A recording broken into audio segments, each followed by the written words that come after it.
Seminar number 17, Statistical Nuts and Bolts, Part 2.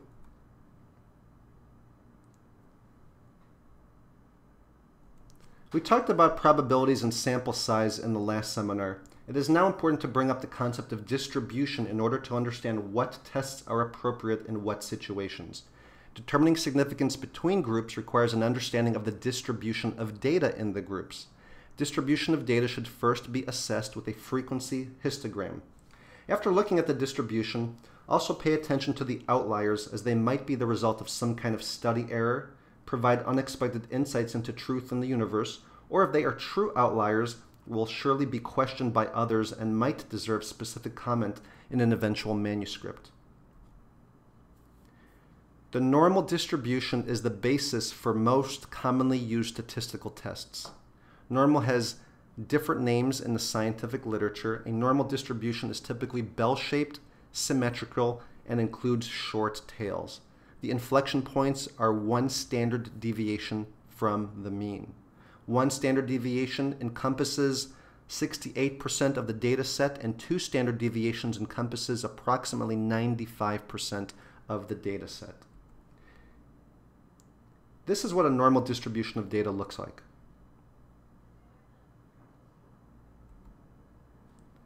Not normal distribution of data is negatively skewed or positively skewed.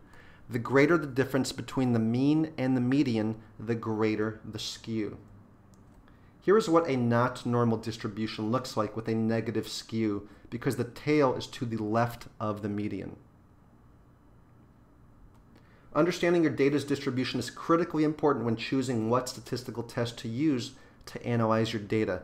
Typically, normally distributed data uses parametric tests, and the mean is used in order to determine statistical significance, whereas not normally distributed data uses non-parametric tests, and the median is typically used to determine statistical significance.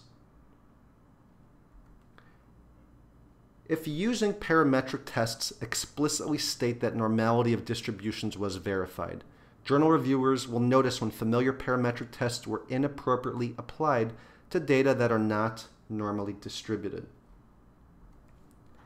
One of the most commonly used and most familiar parametric tests is the student t-test, to determine whether or not a significant difference between two groups exists.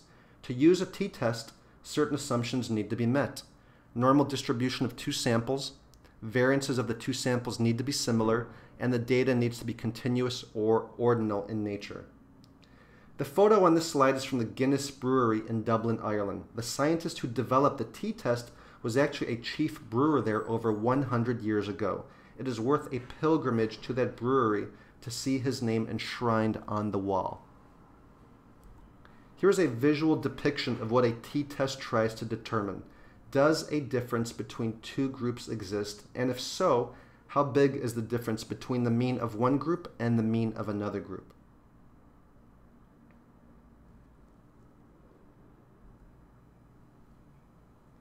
If the data is not normally distributed, then counts of the median are examined.